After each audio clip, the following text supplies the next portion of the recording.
Dios es un Dios bueno, Dios es un Dios grande, poderoso. Y nosotros debemos tener siempre ese anhelo por conocerle, siempre. Ese debe ser nuestro anhelo en todo tiempo. Ese debe ser nuestra mayor petición y nuestro mayor anhelo en el corazón, es poder conocerlo. Que nosotros podamos ir a la palabra y comprender esa revelación que Dios tiene para nosotros. Dios dice en su palabra, ya en Jeremías 33:3, dice: clama a mí y yo te responderé y te enseñaré cosas grandes y ocultas que no conoces. Y sabemos que la palabra de Dios está revelada, ya la palabra de Dios como tal ha sido entregada, nos ha sido entregada en esta dispensación, en este tiempo. La palabra nos ha sido revelada, pero hay muchas cosas que nosotros no comprendemos, que el enemigo muchas veces ha entenebrecido nuestro entendimiento para que nosotros no comprendamos la palabra, para que nosotros no podamos comprender esas verdades, lo que orábamos en esta hora, cuando el Señor dice: conoceréis la verdad y la verdad os hará libres. Cuando el Señor Jesús oraba, decía que su petición, su gran oración era que te conozcan a ti, el único Dios poderoso, y a Jesucristo a quien tú has enviado. Dios siempre, el anhelo es que nosotros podamos conocerle, porque cuando nosotros conocemos esa divinidad, esa grandeza de nuestro Dios, y podemos comprender esa obra de Jesucristo, nuestras vidas son completamente libres. El enemigo no tiene autoridad sobre nosotros, pero nosotros debemos conocer la palabra de Dios a profundidad. Nosotros debemos ser hombres y mujeres que seamos deseosos de esa palabra de Dios. Está bien que nosotros oremos, que clamemos, pero nuestra vida también debe estar enriquecida por la palabra de Dios. Debe estar enriquecida por un conocimiento cada vez mayor de la palabra de Dios. No simplemente ser personas que pasan y pasan hojas de la Biblia, sino que nosotros podamos profundizar en ese conocimiento de Dios. Porque cuando nosotros conocemos la gracia, cuando nosotros conocemos todos los tesoros escondidos que Dios tiene reservados para nosotros en su palabra, somos personas que comenzamos a madurar en Cristo y tenemos una fe robusta y una fe fundamentada en el lugar correcto, no en las emociones, no en una iglesia, no en una persona, sino en Jesucristo. Allí debe estar por completo nuestra roca, donde nuestras raíces deben de estar completamente fundamentadas. Pablo decía: yo solo hago una cosa, y es predicar a Cristo y a este crucificado. Nuestro propósito en la vida cristiana no es traer palabras emocionales a otros. Nosotros debemos compartir a Cristo, porque es allí en el Evangelio de nuestro Señor Jesucristo donde está el poder de Dios, donde está el poder que transforma, el poder que salva. El enemigo va a soltar a las personas que han estado atadas, que han estado esclavizadas por el pecado, cuando nosotros les mostramos la verdad de la palabra de Dios, la verdad de nuestro Señor Jesucristo. Tu familia, tus hijos serán salvos, serán libres de toda opresión cuando tú aprendas a establecer el nombre de nuestro Señor Jesucristo en tu familia, en tu casa. La palabra de Dios dice que el nombre de nuestro Señor Jesús es nombre sobre todo nombre. Y nosotros debemos ser personas, ser cristianos cristocéntricos. El centro de nuestra vida es nuestro Señor Jesucristo. La palabra de Dios dice que Jesucristo fue revelado para nosotros. Dice la palabra que Él es el Verbo, y el Verbo se hizo carne. Y ese Verbo es ese poder de Dios, esa es la palabra, es lo que Dios le quería mostrar al hombre. Por eso allá en Génesis capítulo 1 dice: en el principio Dios creó los cielos y la tierra, y es la misma palabra que se usa en Juan capítulo 1 verso 1. Nosotros debemos ser conocedores de Dios. Nosotros no podemos ser cristianos, nosotros no podemos ser creyentes en un Dios que no lo conocemos. No podemos ser creyentes de un Dios en el cual dudamos. Nosotros somos los representantes de Dios aquí en la tierra. Dice la palabra que Él nos ha hecho reyes y sacerdotes. Dice la palabra que Él nos sacó de las tinieblas para mostrar su luz admirable en nosotros. Tú eres el reflejo de Cristo. Tu familia, tu esposo, tu esposa son el reflejo de Cristo. Tu hogar debe ser el reflejo del Señor Jesucristo. Tu vida en el trabajo debe ser el reflejo de nuestro Señor Jesucristo. A Él, dice la palabra, la hermosa doxología que hay en la palabra, dice: a Él sea toda la gloria y el imperio por los siglos de los siglos. Así que nosotros debemos ser conocedores de nuestro Dios. Debemos amarlo, debemos hablar de Él con esa fe y esa convicción de que Él está con nosotros, de que Él está contigo a pesar de toda circunstancia, de pruebas, de desiertos, de dificultades, de momentos difíciles, pero tú debes aprender a hablar con fe. Debes aprender a hablar con convicción de que Dios está contigo, de que Dios no es una religión, no es algo, no es una fábula. Dios no es Buda. Nuestro Dios no es Buda, no es Mahoma, no es ningún Dios extraño. Nuestro Dios es el Dios verdadero, el Dios real, aquel que es, el que será y el que fue. No debemos nosotros dudar y tener como esa dualidad en nosotros de que somos creyentes con los creyentes, pero cuando estamos en el momento difícil, cuando estamos en la dificultad, caemos en la duda. Eso no es otra cosa que tener una pobre imagen de Dios en nosotros. Nosotros debemos reconocer que como hijos de Dios hemos sido adoptados a través de la sangre de nuestro Señor Jesucristo. Y ahí está tu victoria. Ahí está tu victoria, ahí está nuestra victoria, ahí está nuestra salvación, ahí está nuestra eternidad en el Señor Jesús. Y tú tienes que aprender a transmitir el nombre del Señor Jesús en todo tiempo, predicarle en todo tiempo. No debe de haber una predicación sin la cruz, nunca. Todo lo que tú hables, todo lo que tú compartas a otras personas siempre deben de tener como núcleo y como centro la cruz de Jesucristo, el sacrificio de nuestro Señor.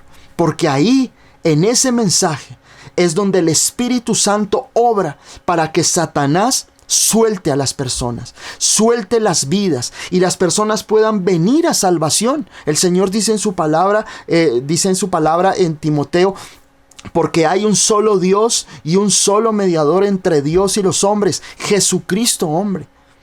No olvides siempre que tu vida depende de eso.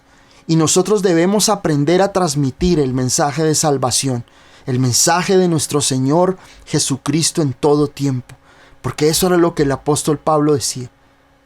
Habían grandes enseñanzas, pero la única cosa en la cual Pablo, el apóstol, se centraba era en hablar de nuestro Señor Jesucristo. Porque ahí está nuestra bendición y ahí está nuestra victoria. Eso es lo que hoy falta en los púlpitos. Hoy en los púlpitos se hablan de muchas cosas, pero no se habla de Jesús. No se habla de nuestro Señor Jesucristo. Y Él debe ser honrado en todas nuestras predicaciones. Jesús debe ser levantado en nuestros hogares.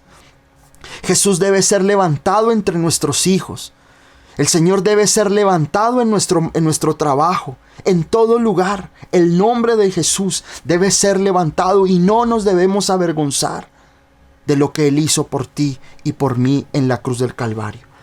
Vamos a la palabra de hoy. Dios tiene una palabra bien especial que sé que nos va a transformar nuestro corazón y nuestra mente. Yo oro al Señor que puedas preparar tu corazón para lo que Dios tiene para tu vida hoy, porque sé que Dios tiene un plan de no solo de salvación, sino un plan donde nosotros como hijos de Dios podamos tener victoria siempre.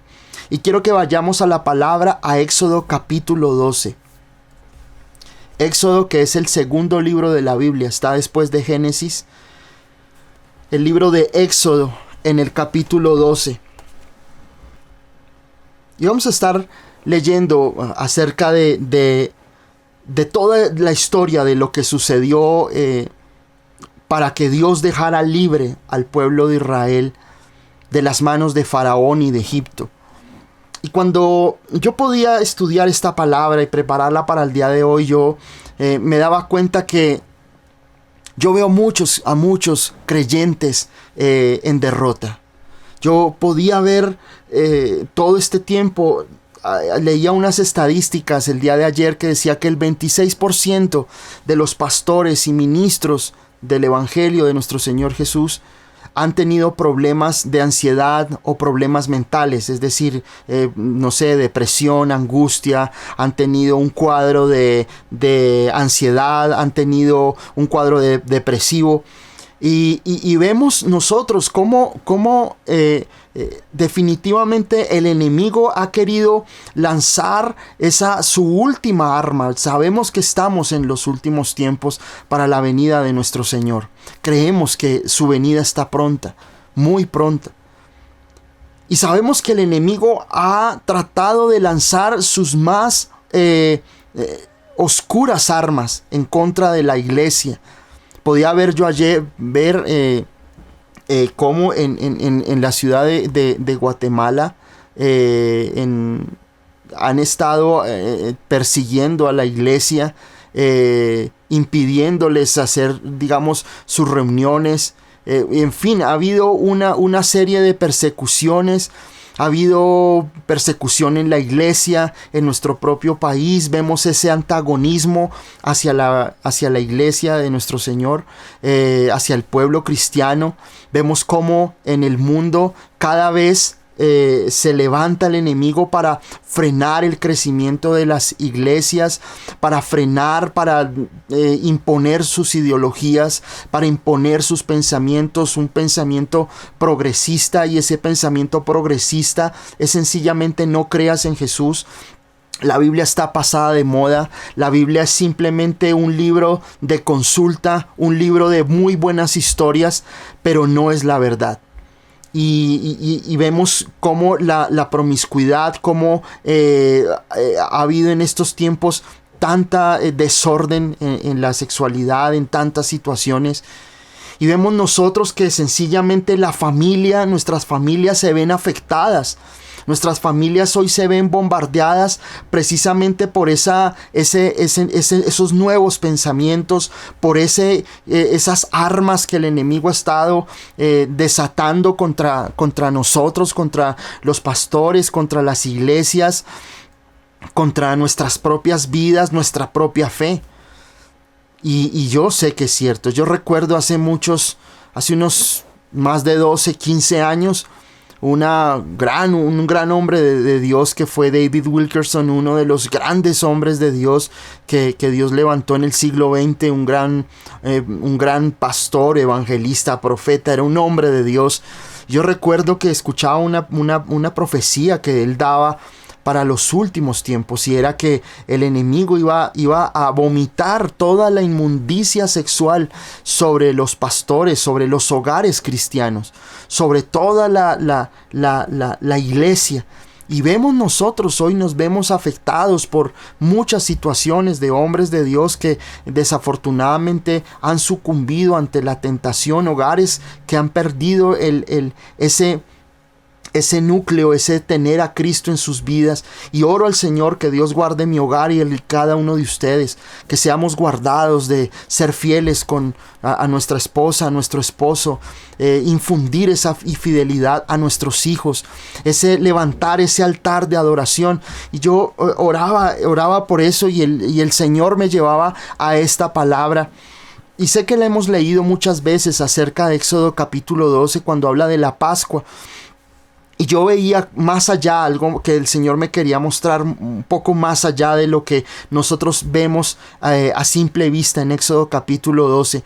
Y nosotros vemos en el capítulo 11, para contextualizarlos un poco de qué es lo que sucede, todo en los capítulos casi desde que Dios llama a Moisés allá en el monte, en el capítulo 3, cuando se aparece en la zarza y le da esa misión y le habla a Dios, Dios le revela su nombre, y Dios comienza una relación con Moisés y Dios comienza a usarlo de una manera sobrenatural.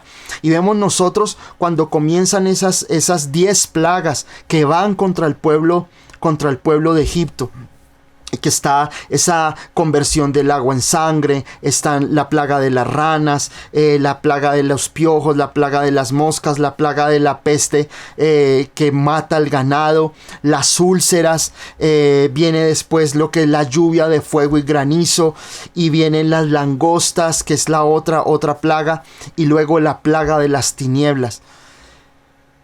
Y nosotros aquí vemos a un Dios poderoso que se levanta contra uno de los imperios más poderosos, que fue el imperio egipcio.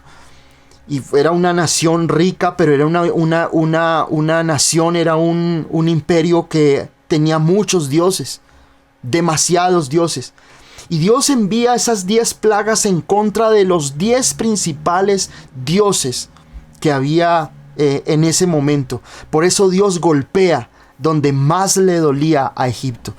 Y sabemos claramente que Egipto representa el mundo, que Faraón representa a Satanás, y que Dios de una u otra manera quiere hacer que nosotros, los que estamos allí, los que estábamos esclavizados por el pecado, por el mundo, hemos sido completamente libres en el Señor Jesucristo. Nosotros sabemos que la palabra de Dios dice que todo lo que fue escrito es sombra de lo que había de venir. Es decir, todo lo que nosotros vemos en el Antiguo Testamento es sombra o es una proyección de lo que vendría en nuestro Señor Jesús. Y sabemos que Satanás lo que quiere es esclavizarnos. El enemigo no quiere que tú conozcas la verdad. El enemigo no quiere que tú vayas y conozcas esa tierra de bendición, esa tierra prometida. Él te quiere esclavizar. Él quiere esclavizar tu familia, Él quiere esclavizar tu hogar, Él quiere esclavizar todo lo que tiene que ver con aquellos creyentes que buscan a Cristo. Y yo podía ver que aún nosotros, a pesar de que hemos caminado o que tal vez conocemos a Dios en nuestras vidas, pero vivimos en esclavitud. Vivimos en un esclavismo, vivimos en unas depresiones, en unas tristezas que el Señor me hablaba a mi vida y que decía, me hablaba a mi corazón, porque a mí me preocupa que haya tantas personas que se suponen que aman al Señor Jesucristo, que lo deben conocer, pero tienen tantos problemas emocionales y mentales que cómo es posible que eso esté sucediendo. Eso no es otra cosa que permitir que ese faraón, que el diablo, siga tratando de controlar nuestras vidas para nosotros no salir y entender nuestra libertad en el Señor Jesucristo. Escuchaba hace poco un pastor equivocadísimo en lo que decía. Y era que decía que nada del Antiguo Testamento le importaba a él. Que si Abraham existió o no hubiera existido, a él no le interesaba. Pero cuán errado estaba este hombre, porque el Antiguo Testamento nos proyecta a esa obra salvadora de nuestro Señor Jesús. Faraón ha querido destruirte, que es el enemigo. El enemigo quiere esclavizarte.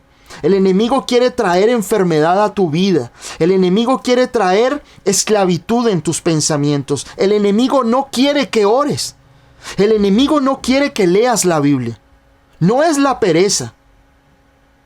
Porque hay personas que me dicen, pastor, es que a mí me da pereza leer la Biblia. Leo la Biblia y me duermo. No, no es eso. Acuérdate que la palabra de Dios dice que nuestra lucha no es contra carne y sangre.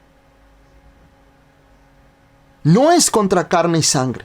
El enemigo no quiere que tú comprendas lo que yo te predico hoy.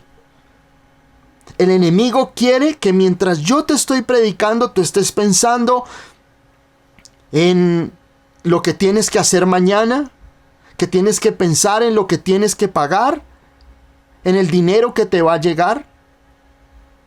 Porque el enemigo no puede permitir que los hijos de Dios conozcan la verdad. Ese es su propósito. El enemigo no quiere que tú ores. El enemigo no quiere que tú te reúnas. El enemigo no quiere que tú te acerques a Dios a pesar de que tal vez ya eres un creyente salvo.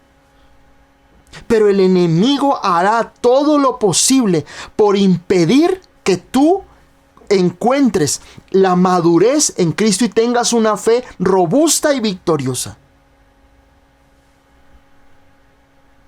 Y aquí en Éxodo, todo en el libro de Éxodo, en los primeros capítulos, vemos una batalla espiritual. Aquí no vemos solamente una batalla de unas plagas en contra de Faraón, de su ciudad, del ganado, de las úlceras que le salieron, de la plaga de los piojos, la plaga de las moscas. Aquí vemos una batalla para Dios destruir los poderes del enemigo. Porque era un demonio el que estaba impidiendo que el pueblo de Israel fuera libre. No era solo Faraón.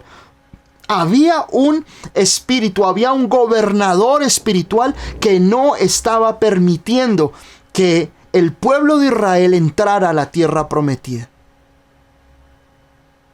Y hay enemigos espirituales que tú tienes que aprender a identificar en tu vida.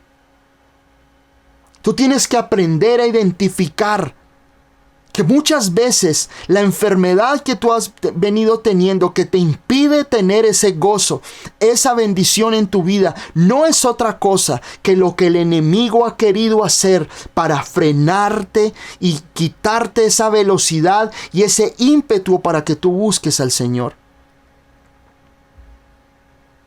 El enemigo va a tratar de inventarse una y otra para que tú no avances.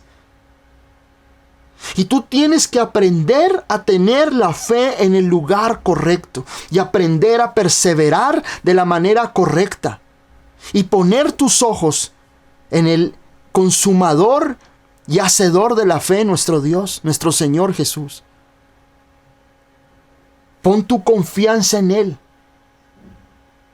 Pon tu confianza en Jesús. El enemigo que quiere, no busques a Dios. No busques a Dios. Yo se los digo, miren, cada vez que se lo compartí a alguien de aquí del grupo, yo les decía, miren, cada miércoles o desde el martes algo empieza a pasar para que o el tiempo no me alcanza, o se me daña algo, o el micrófono no me funciona, o se apaga algo. Algo sucede. ¿Por qué? Porque el enemigo no quiere que hagamos esta reunión. Y de pronto tú te quieres conectar y pasa algo, se te cae el internet. No se te da el tiempo, no se te dan las cosas, te distraes. ¿Por qué? Porque el enemigo siempre va a querer impedir que tú conozcas la verdad. Y nosotros vemos allí en la palabra, aquí en Éxodo capítulo 12, que es el capítulo que estamos leyendo hoy, Éxodo capítulo 12, nosotros vemos cómo Dios llega al final de toda esa batalla de plagas. Y en el capítulo 11 de Éxodo, Dios le da una advertencia a Faraón. Y dice, y Jehová dijo a Moisés, una plaga traeré aún sobre Faraón y sobre Egipto, después de la cual os dejará ir de aquí y seguramente os echará de aquí del todo. Habla ahora al pueblo y que cada uno pida a su vecino y cada una a su vecina alhajas de plata y oro. Y Jehová dio gracia al pueblo en los ojos de los egipcios. También Moisés era tenido por gran varón en la tierra de Egipto, a los ojos de los siervos de Faraón y a los ojos del pueblo. Dijo pues Moisés, Jehová ha dicho así, a la medianoche yo saldré por en medio de Egipto, y morirá todo primogénito en tierra de Egipto, desde el primogénito de Faraón que se sienta en su trono, hasta el primogénito de la sierva que está tras el molino, y todo primogénito de las bestias, y habrá gran clamor por toda la tierra de Egipto, la cual nunca hubo, ni jamás habrá. Pero contra todos los hijos de Israel, desde el hombre hasta la bestia, ni un perro moverá su lengua, para que sepáis que Jehová hace diferencia entre los egipcios y los israelitas.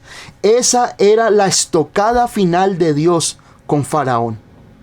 Era la estocada final. Y era la muerte de los primogénitos. Vendría la muerte sobre todo primogénito, de los seres humanos y de los animales.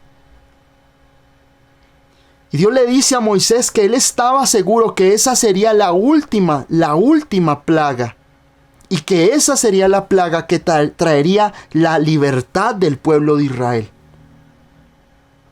Y Dios luego aquí en el capítulo 12 comienza a hablarle de cómo Dios iba a hacerlo.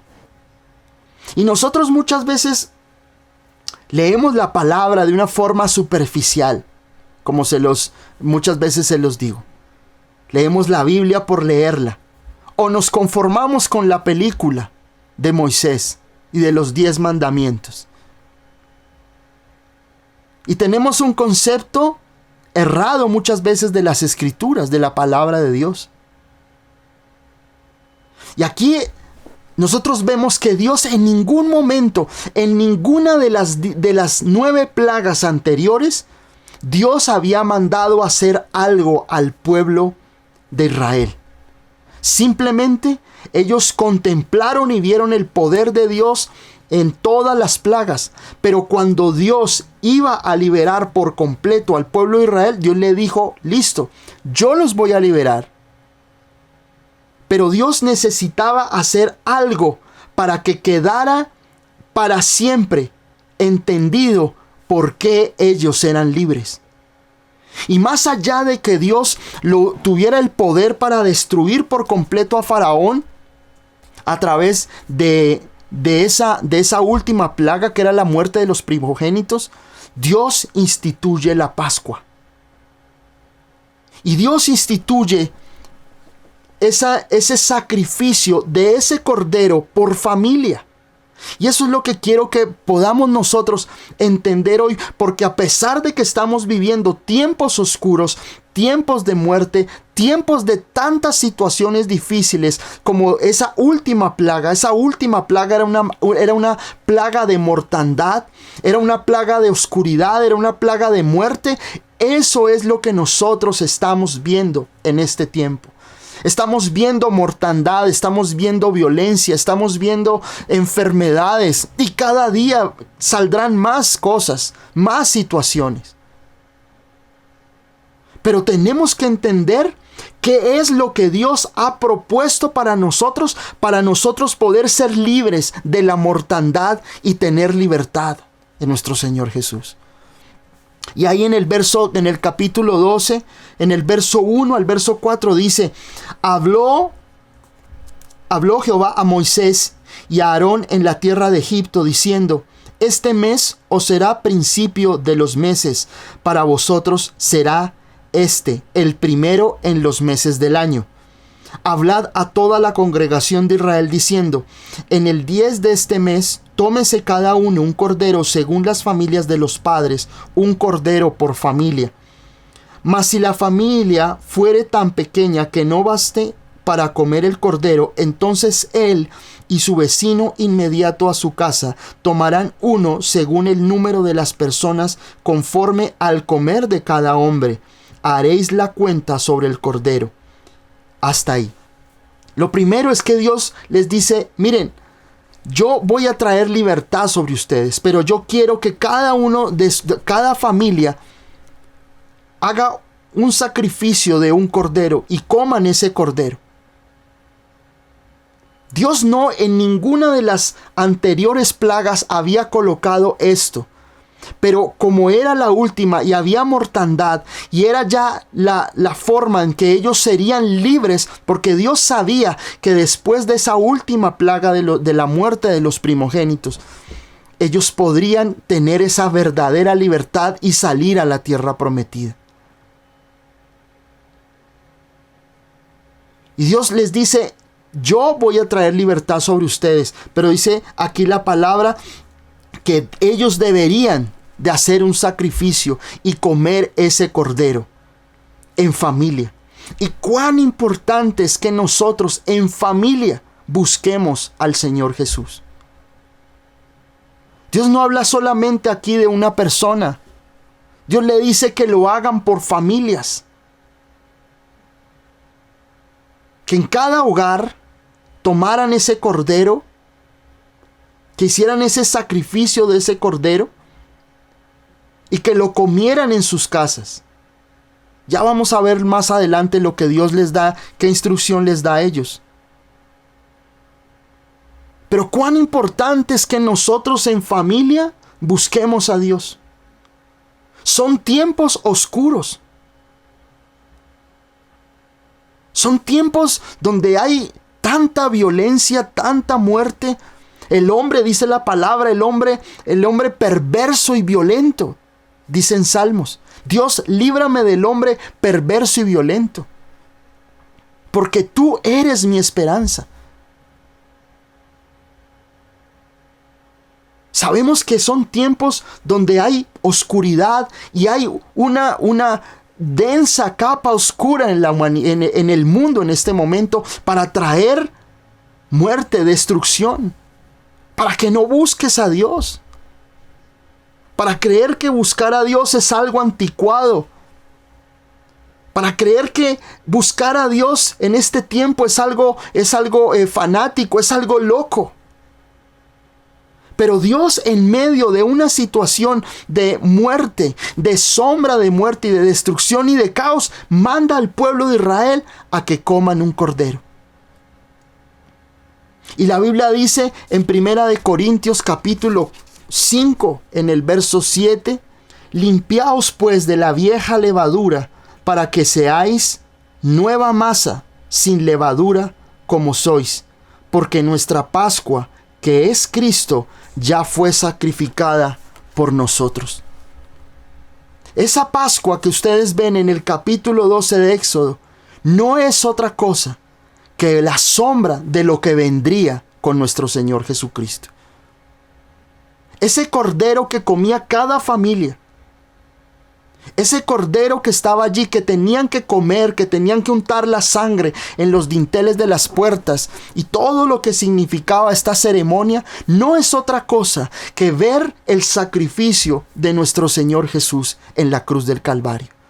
La palabra de Dios dice que nuestro Señor Jesucristo, allá en Juan capítulo 1, en el verso 29, cuando Juan el Bautista, el Señor Jesús va a descender a las aguas, al bautismo, dice que vio al Espíritu Santo sobre él en forma de paloma. Pero Juan el Bautista dice: he aquí el Cordero de Dios que quita el pecado del mundo. Y aquí en Éxodo capítulo 12, Dios le dice a ellos, les dice en el capítulo dice: este mes os será principio de los meses para vosotros. Será este el primero en los meses del año.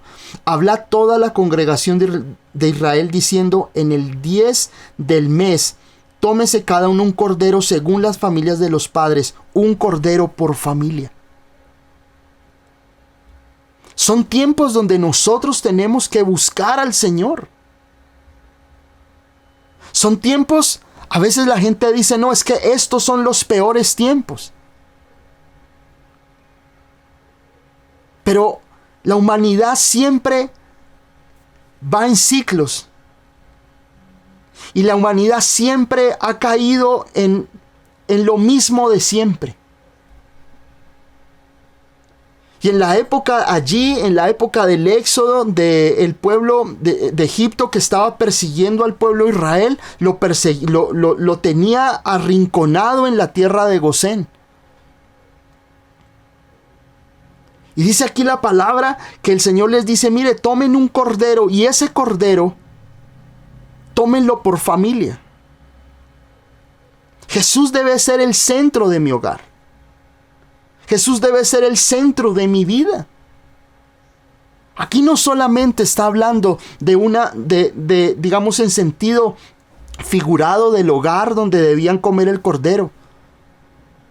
Jesús dice, he aquí yo estoy a la puerta y llamo. Si alguno oye mi voz y abre la puerta, entraré a él y cenaré con él y él conmigo.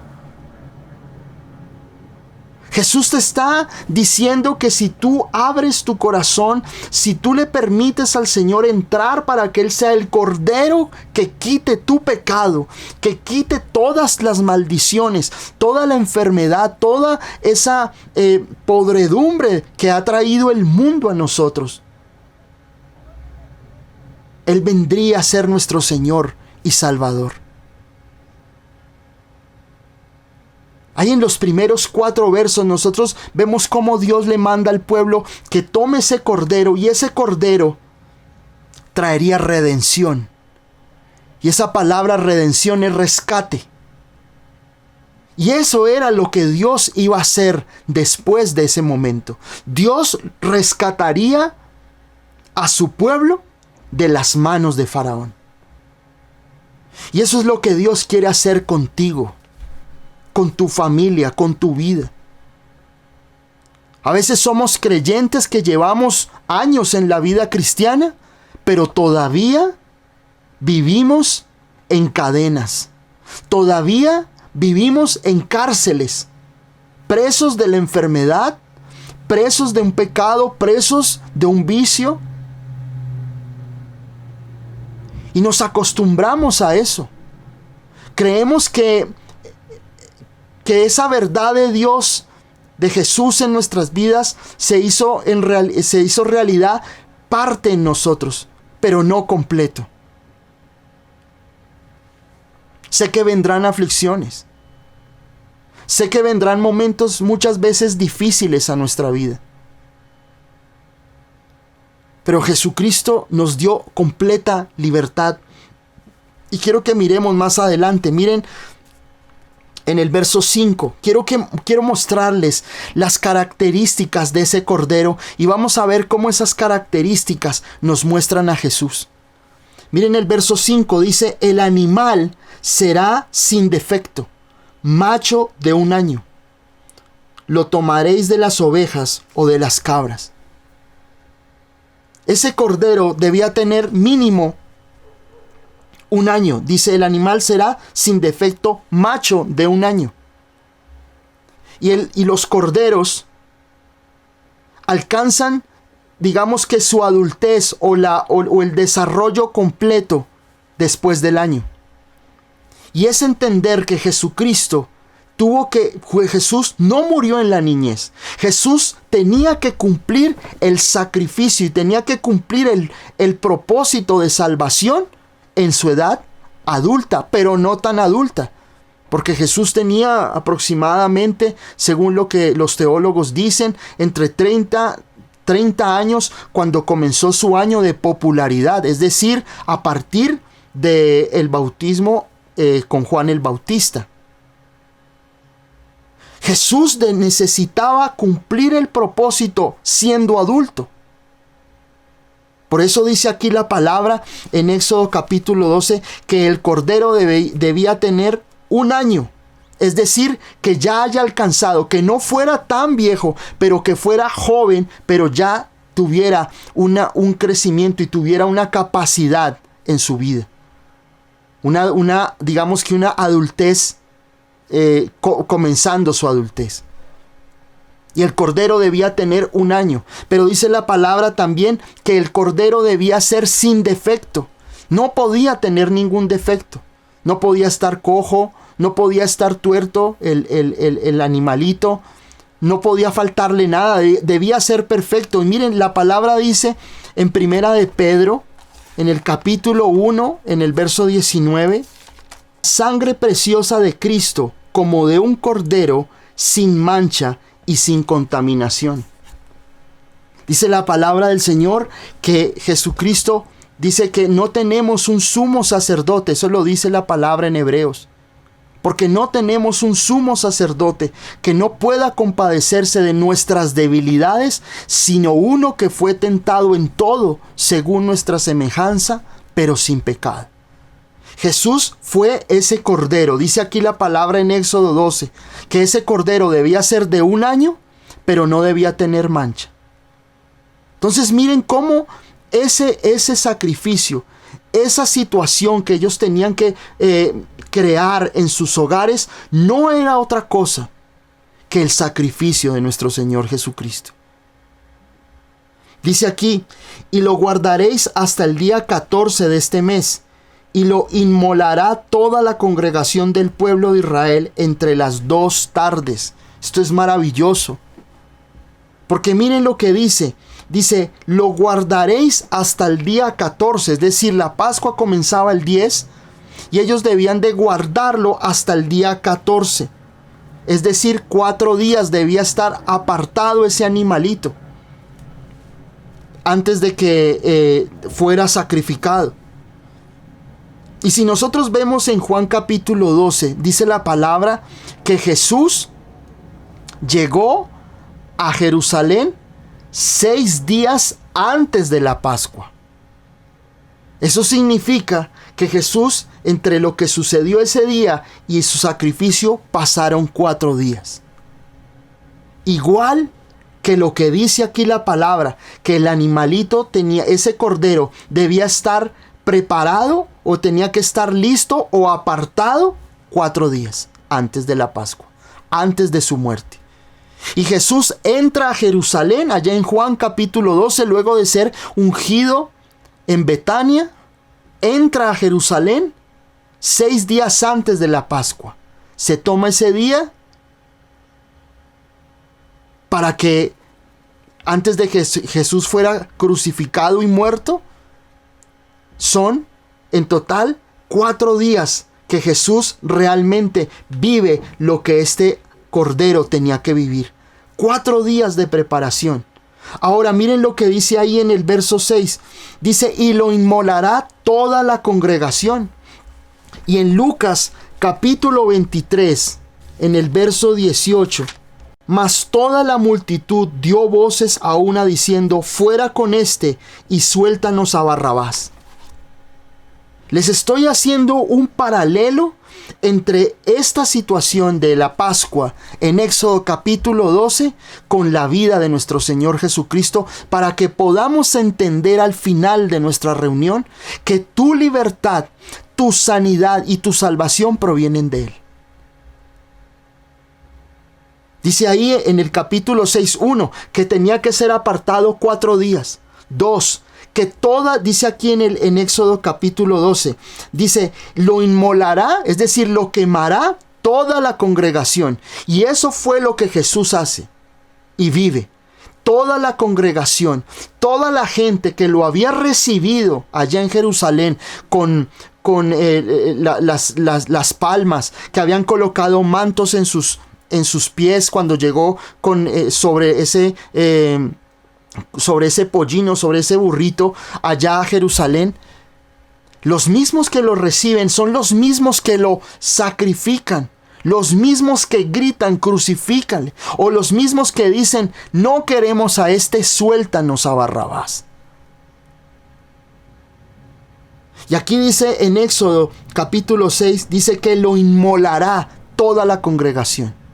Y luego dice el pueblo, dice que lo inmolará toda la congregación del pueblo de Israel entre las 2 tardes.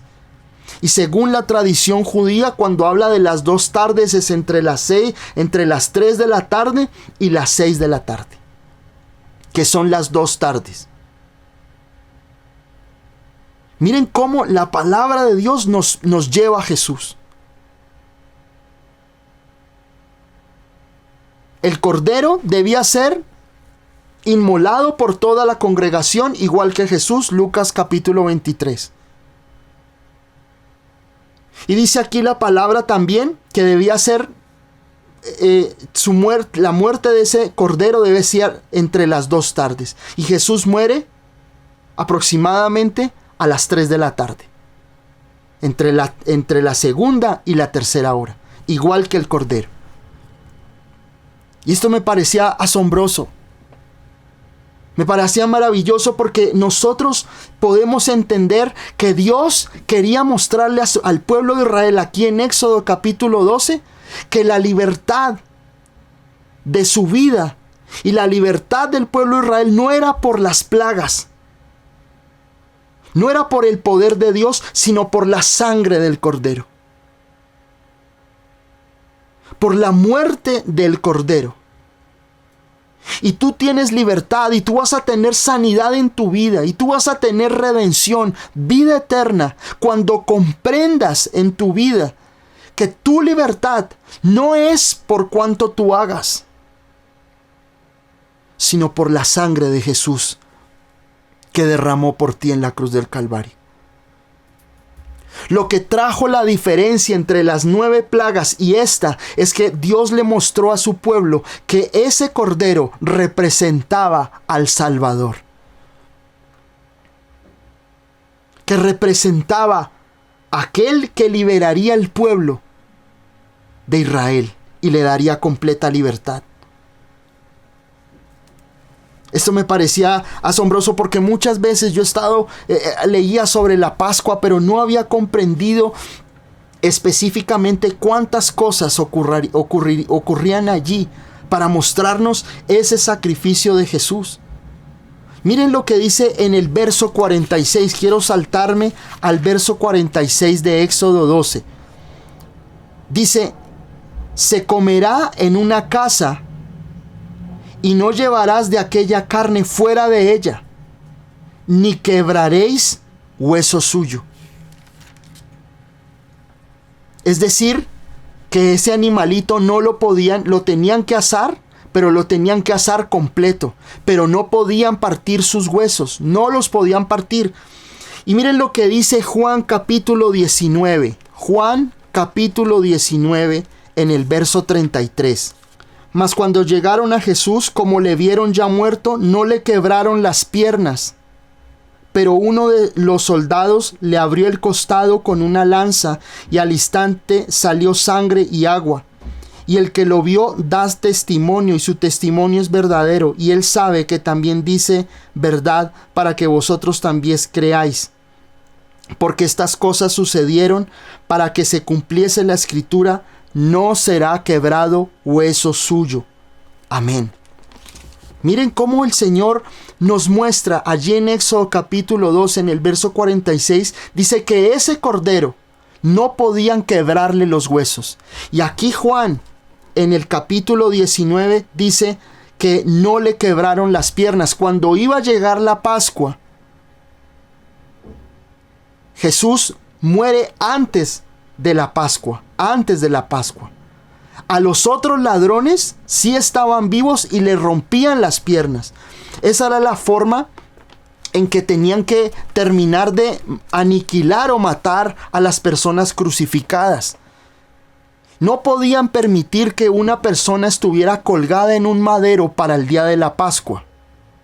Entonces estos ladrones, uno de ellos estaba vivo y todavía estaban, delirando, y para matarlos lo que hacían era quebrarle las piernas para que murieran desangrados, aunque suene fuerte, pero tenían que morir desangrados y asfixiados por la posición de la cruz.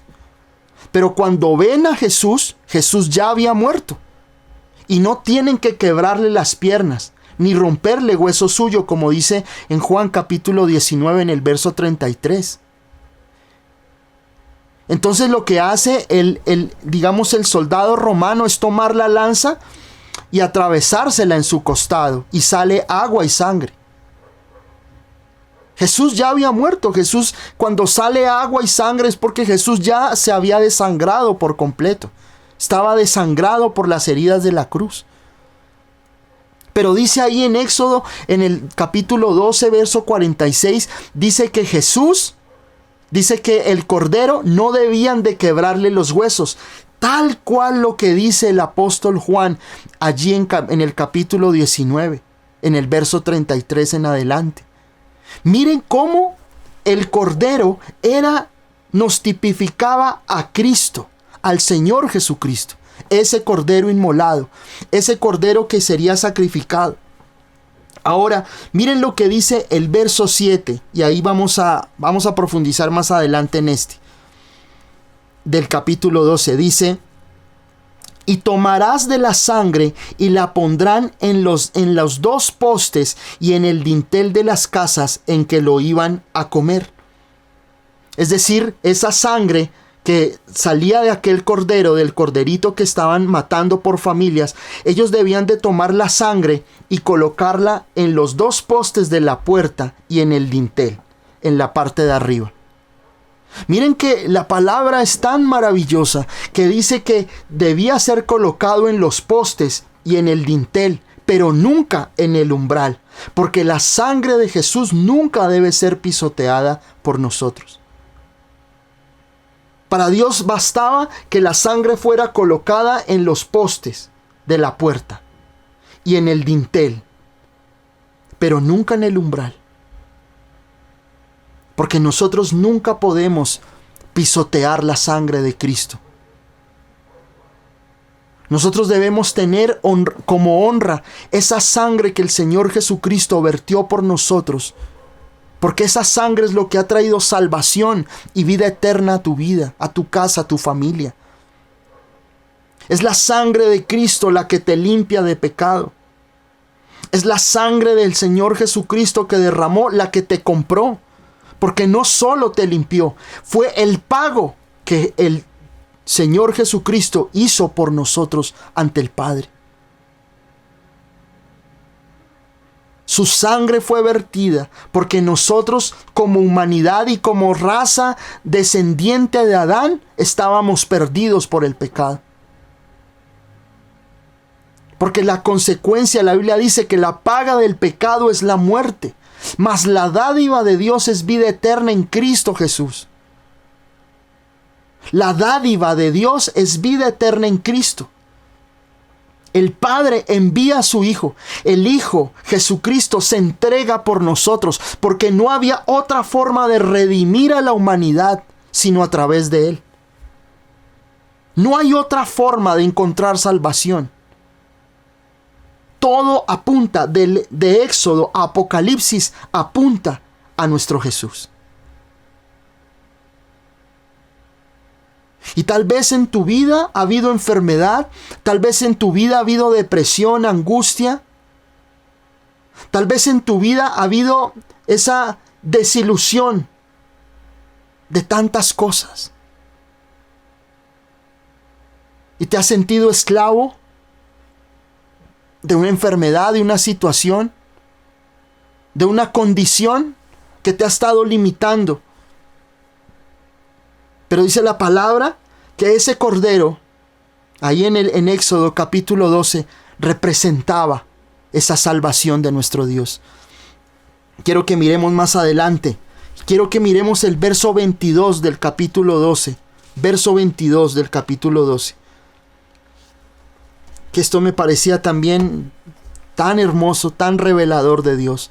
Dice acá: tomad un manojo de hisopo y mojadlo en la sangre que estará en un lebrillo, y untad el dintel y las dos postes con la sangre que estará en el lebrillo, y ninguno de vosotros salga de las puertas de su casa hasta la mañana.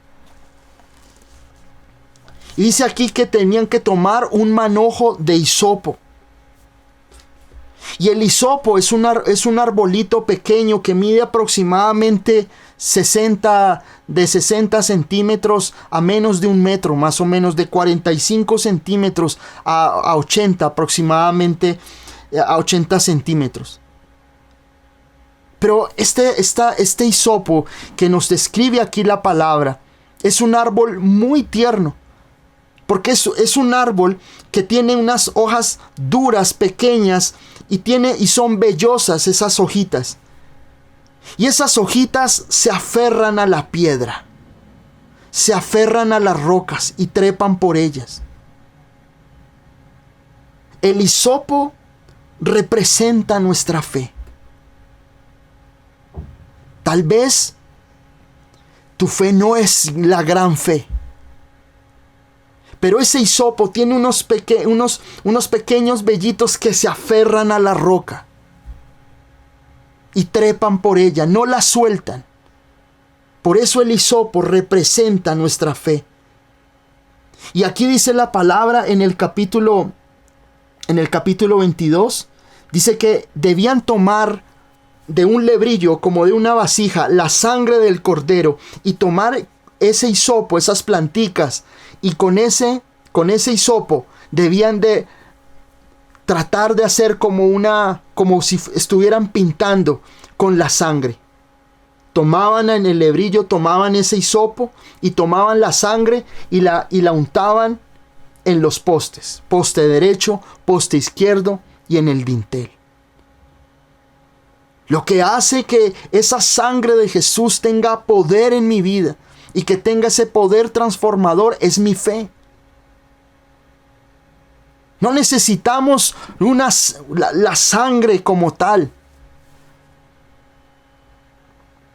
Aunque el Señor en la Santa Cena, en la Santa Comunión, dijo: tomad, esto es mi cuerpo. Y tomad en la copa, esto es mi sangre. Pero era una representación. Era un acto simbólico del cuerpo y la sangre de Cristo.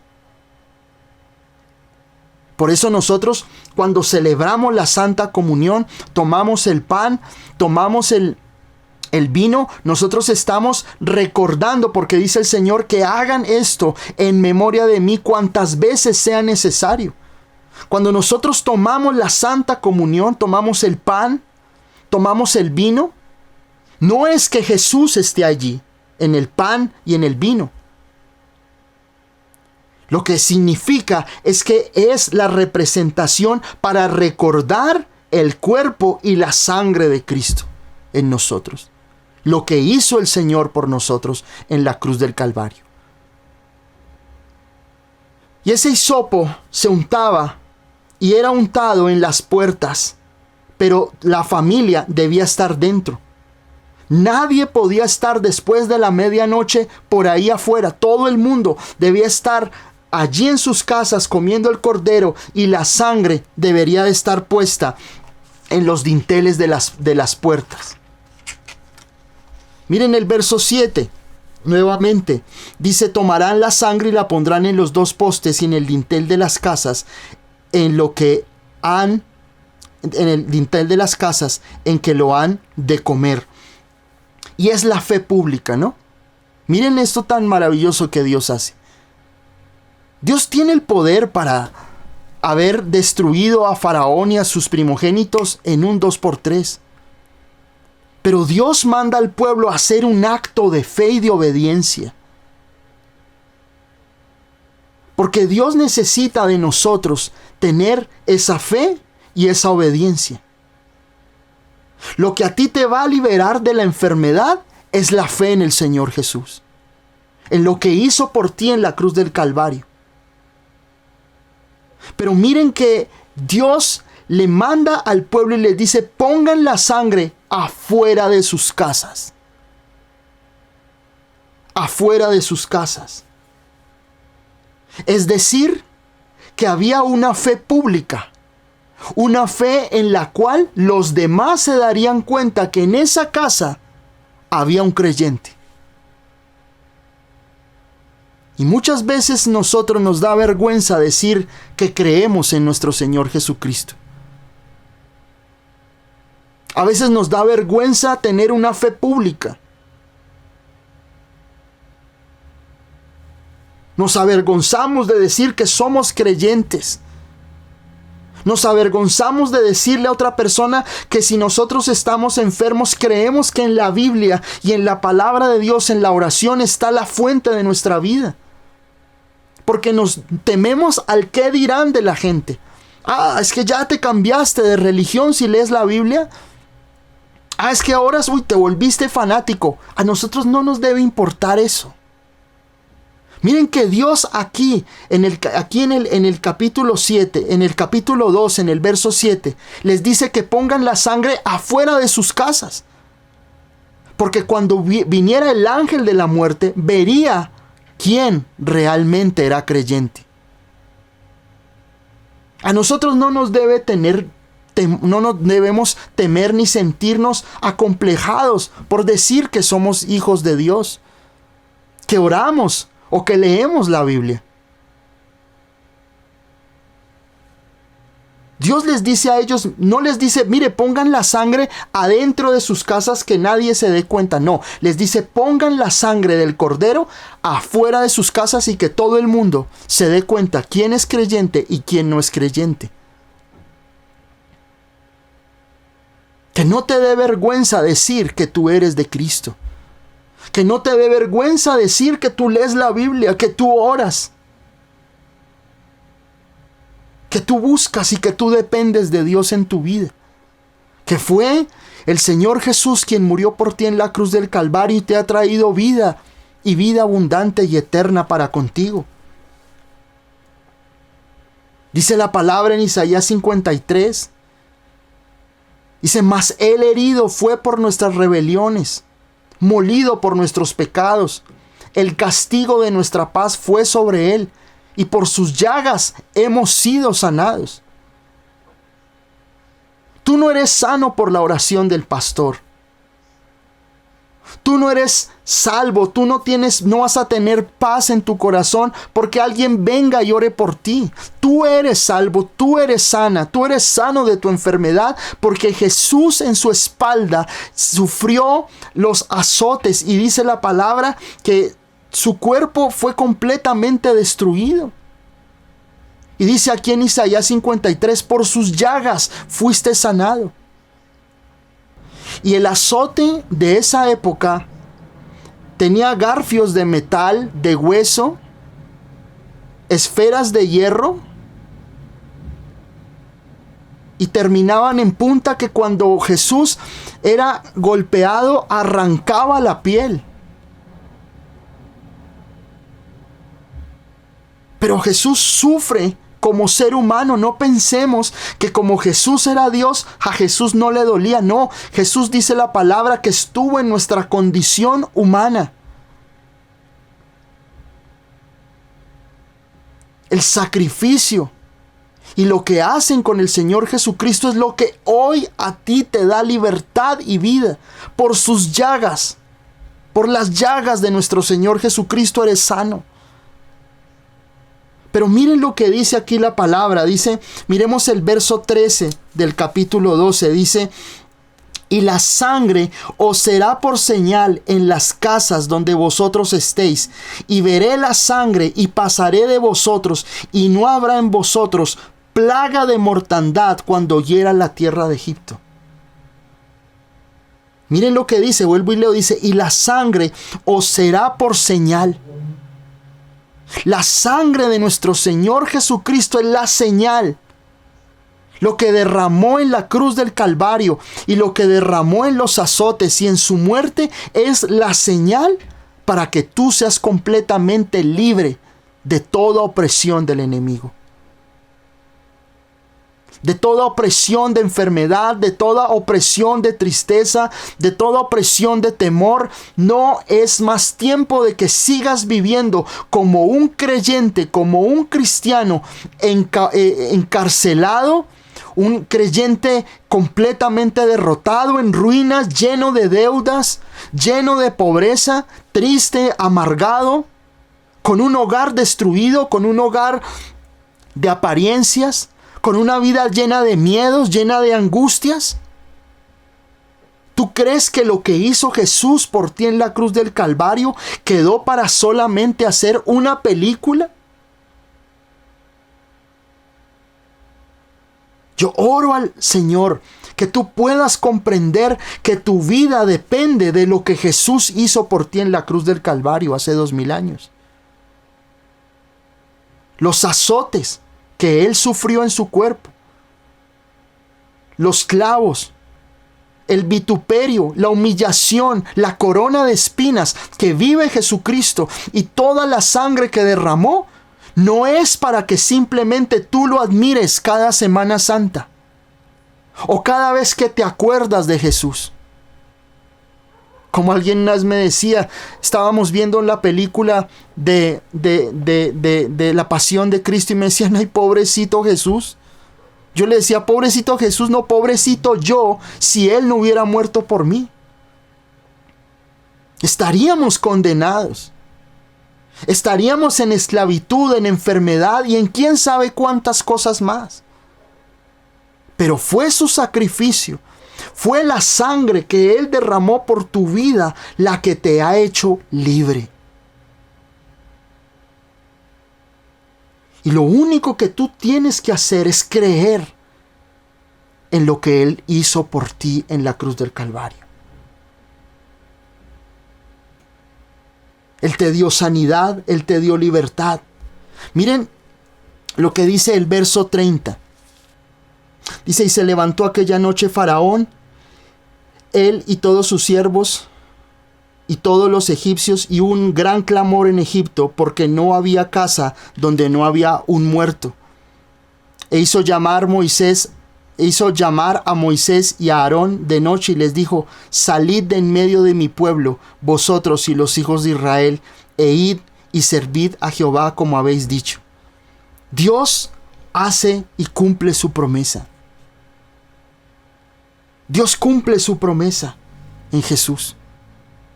En el verso 31 al 38 dice ahí, tomad también vuestras ovejas y vuestras vacas, como habéis dicho, e idos y bendecidme también a mí. Y los egipcios apremiaban al pueblo, dándose prisa a echarlos de la tierra, porque decían, todos somos muertos. Y llevó el pueblo su masa antes que se leudase, sus masas envueltas en sus sábanas sobre sus hombros. E hicieron los hijos de Israel conforme al mandamiento de Moisés, pidiendo de los egipcios alhajas de plata y de oro y vestidos. Y Jehová dio gracia al pueblo delante de los egipcios, y les dieron cuanto pedían, y así despojaron a los egipcios. Eran esclavos. Días antes, ese pueblo de Israel estaba en esclavitud, sucios, azotados, golpeados. Pero ocurre ese sacrificio, ese cordero, y ese cordero les da libertad y los libra de la muerte. Les da libertad, les da prosperidad, porque dice la palabra que los egipcios se quitaban sus alhajas y su oro y se los entregaban a los hijos de Israel. No salieron pobres, salieron prósperos. Tuvieron tanto oro y tanta bendición que ellos luego pueden, en su desobediencia al pueblo de Israel, hacer un becerro de oro macizo. Y dice la palabra en el Salmo 105, en el verso 37, que ninguno de ellos salió de allí enfermo. Todos salieron sanos. Todos salieron vigorosos. Todos salieron en victoria. Porque eso entendieron ellos. Cuando hicieron la Pascua, cuando ellos mataron a ese cordero que es Cristo, vertieron la sangre y la colocaron en las dinteles de sus puertas y creyeron que allí en ese cordero estaba su salvación.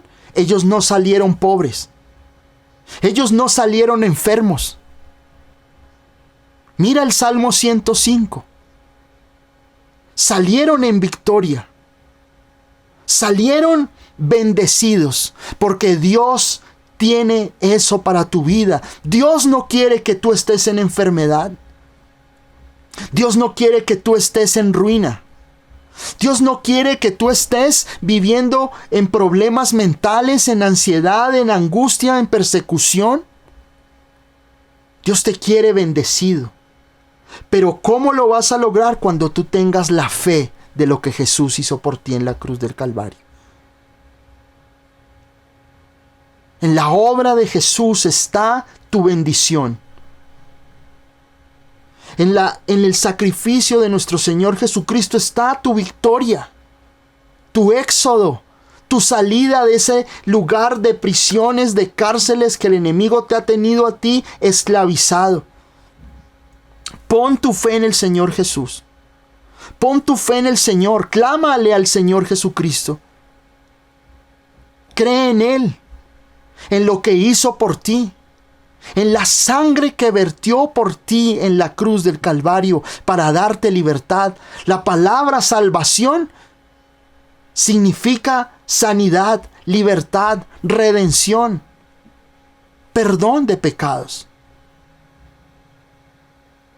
Que hoy tú puedas salir de esta reunión creyendo que tu victoria está en Él.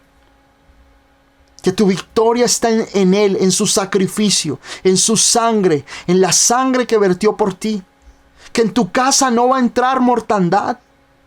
Que en tu casa no va a entrar maldición.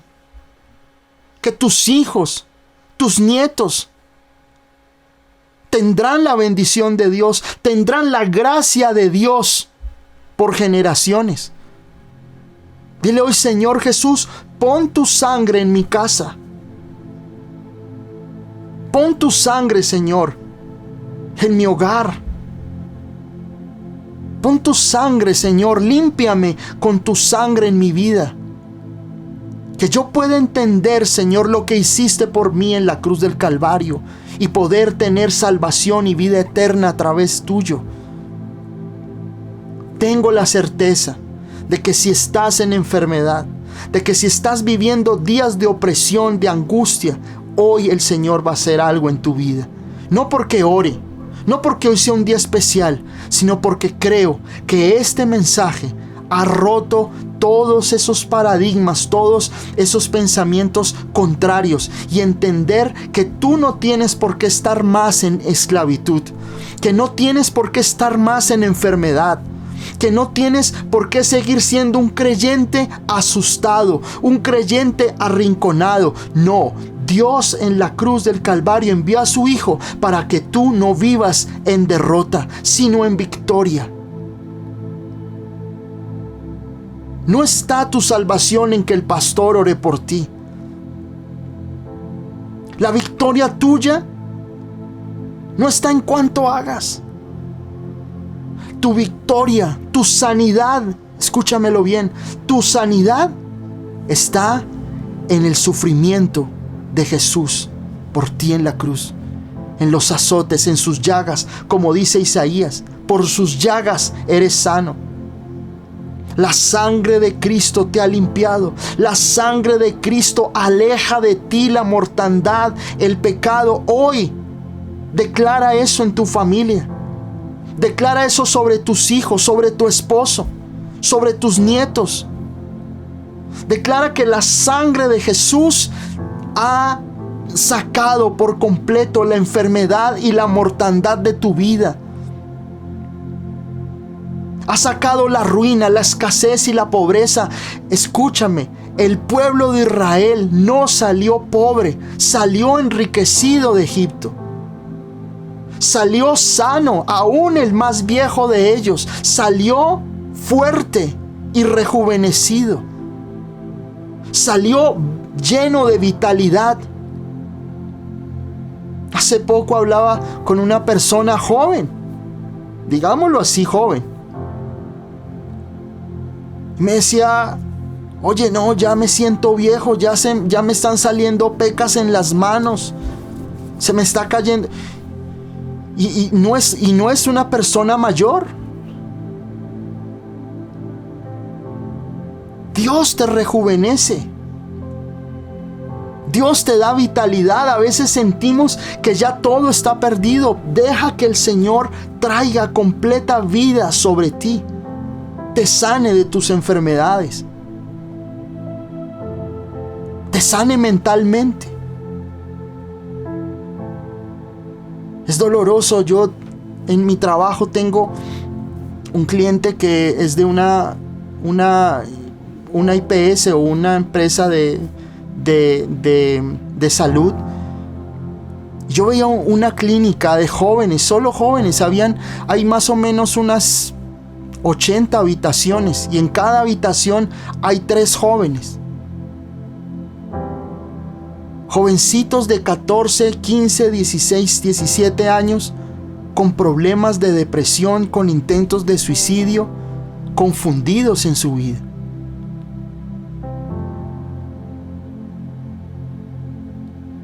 Nuestro país, el mundo entero, está en un problema de salud mental tan grande. Hay tanta depresión porque no hemos encontrado a Jesús en nuestras vidas. Hoy, con esta enseñanza, quiero que voltees tus ojos a mirar a lo que Jesús hizo por ti en la cruz. Tu victoria no está en cuánto hagas. Tu victoria está en poner tus ojos donde debes colocarlos, y es en Jesús. Tu sanidad mental, tu sanidad de ansiedad, de depresión, de angustia, no está en las pastillas, no está en un psicólogo, en un psiquiatra. Tu sanidad está en Jesús. Que la sangre de Jesús hoy nos limpie. Que la sangre de nuestro Señor Jesucristo rompa toda cadena de opresión en tu familia, en tu casa. Toda esclavitud, todo lo que ha venido a tu familia, a tu propia vida, pecados, todo lo que ha traído a tu vida enfermedad, destrucción, desolación. Que hoy el Señor te haga libre, porque fue la sangre de Cristo la que liberó al pueblo de Israel. Esa sangre de aquel cordero fue la que impidió, dice la palabra, que el ángel pasó por alto. Y la Biblia dice en Romanos, en el capítulo 3, que Dios ha pasado por alto nuestros pecados. A tu vida no va a venir juicio y condenación. A tu vida viene bendición, redención, restauración y victoria a través de nuestro Señor Jesucristo. Que hoy puedas entender lo que te he transmitido en esta noche y que puedas decirle: Señor, yo hoy creo que tú, Señor, eres aquel que con tu sangre me ha limpiado. Hoy invita a Jesús. Invita a tu vida, a tu salud mental. Dile: Señor Jesús, que tu sangre limpie mi mente de todo miedo, de toda ansiedad. Si hoy estás enfermo, que la sangre de Jesús hoy pueda limpiar toda enfermedad, toda esclavitud que haya en tu casa, en tu familia. Y que el Señor pueda hacerte completamente libre, como hizo libre al pueblo de Israel, que salieron sanos, rejuvenecidos, prosperados y llenos de gozo, porque su Dios los liberó por la sangre de aquel cordero.